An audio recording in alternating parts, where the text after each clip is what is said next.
반갑습니다. 오늘은 성경 탐험 두 번째 강의 시간으로 먼저 하나님을 알아야 하는 제목으로 함께 탐험의 길에 나서도록 하겠습니다. 오늘 아침은 노랑 장미 향기와 더불어 이 길을 함께 걷도록 하겠습니다.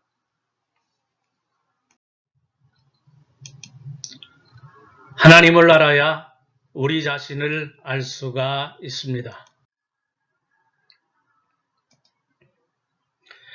하나님을 알고 싶어하는 인간의 모습은 절망적인 상황에서 인간적인 한계에 부딪히거나 막다른 골목이나 절체절명의 순간과 마주칠 때에 더 뚜렷합니다. 성경은 이에 대해서 하나님이 사람에게 영원을 사모하는 마음을 주셨느니라 말씀하고 있습니다. 이 마음, 이 영혼을 사모하는 마음이 곧 하나님이 인간에게 분부하신 본선적 특질이 되는 것이지요. 바울 사도가 아테네를 방문했을 당시에 아테네 시민들은 그 시대에서 세계 1등 시민이라는 자부심과 더불어 문명의 혜택을 최고조로 누리고 있었습니다. 특히 동시대에 양대 산맥을 이루고 있던 금욕주의 스토익 학파와 향락주의 에피쿠로스 학파의 철학적인 사조가 시민들의 삶에 깊이 스며들어 있었습니다. 각 가정이나 시장에 모인 사람들이 나누는 일상 대화에는 철학적인 주제가 빠지지 않을 정도였습니다. 그만큼 모든 아테네 시민들은 철학적 소양을 갖추고 있었던 것입니다.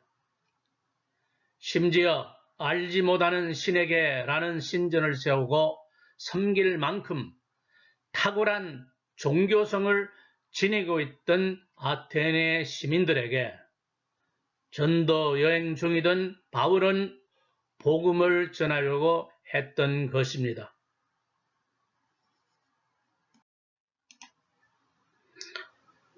하나님을 알고 싶어하는 인간, 이 부분에 대해서 바울은 자신의 설교 내용에서 사람으로 하나님을 혹 더듬어 찾아 발견케 하려 하심이로되 라는 말로 표현을 했습니다.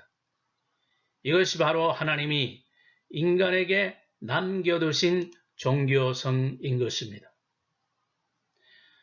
늘 새로운 것을 추구하고 새로운 지식에 목말라 하던 아테네 시민들은 바울이 전하는 새로운 지식과 사상을 듣고 깊은 마음으로 그의 주변에 모여들었습니다. 바울이 전한 메시지는 그들에게 아주 사변적이고 설득력 있게 들려왔습니다. 그런 아테인들의 종교성이 대단함을 언급했습니다. 인간의 근원적이며 종교적 욕구를 지적하면서 하나님의 존재에 대하여 전했습니다. 바울이 그들에게 전한 하나님에 관한 메시지, 증거의 내용은 세 가지로 정리할 수가 있습니다.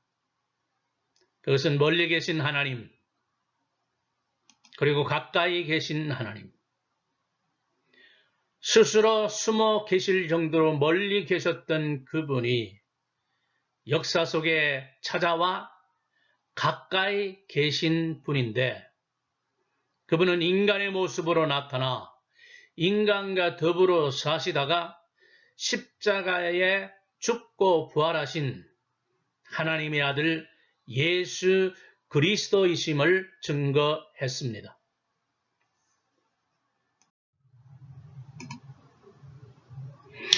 영혼과 내세를 동경하고 초월적 존재를 탐구, 의지하려던 인류의 흔적은 고대 벽화나 유물이나 고문서 등의 뚜렷한 흔적으로 남아 있습니다.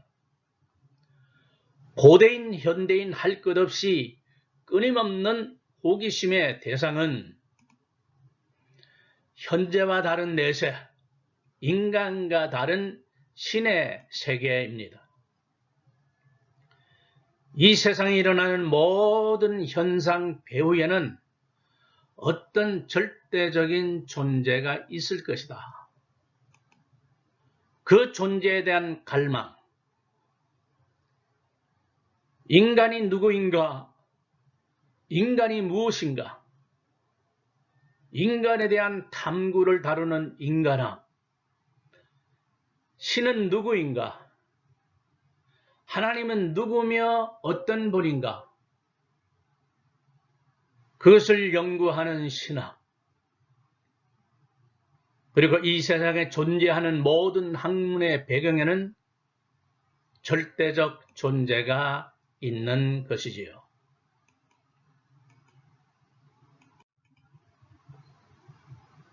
하나님을 아는 문제에 있어서 주관적인 암과 객관적인 알미 있습니다. 주관적 암과 객관적 알은 격이 다릅니다. 또한 질도 차이가 납니다.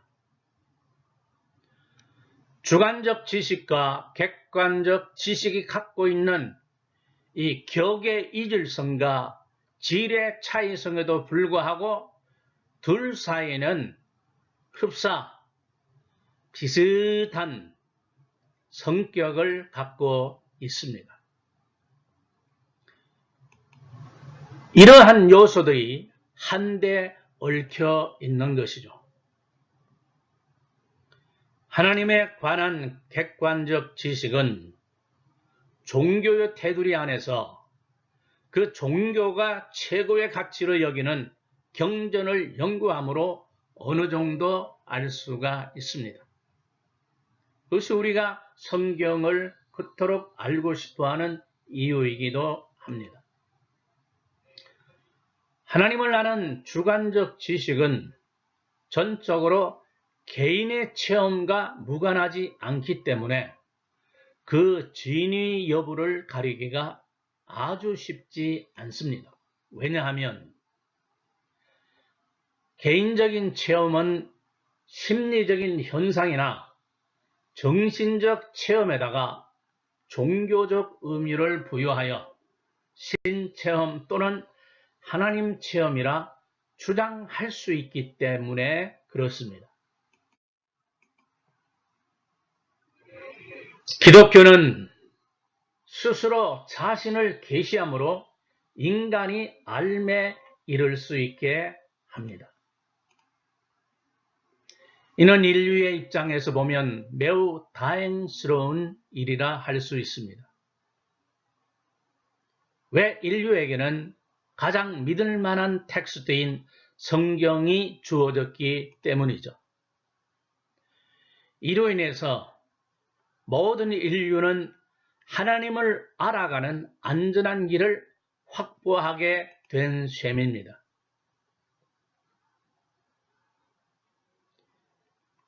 소크라테스는 너 자신을 알라고 얘기를 했는데 인간이 자기 자신을 제대로 알기 위해서는 반드시 하나님을 먼저 알아야 합니다. 하나님을 알지 못하고 인간이 자신을 정확하게 알기란 사실 불가능합니다. 역사 이전에 신화가 먼저 존재했듯이 인간학이 있기 전에 신학이 먼저 있는 것이죠. 그렇습니다. 하나님을 먼저 알아야 인간은 자신을 정확하게 파악할 수가 있는 것입니다. 성경 탐험 두 번째 강의 이것으로 매듭 짓고 다음 시간에 뵙도록 하겠습니다. 평강을 빕니다. 샬롬.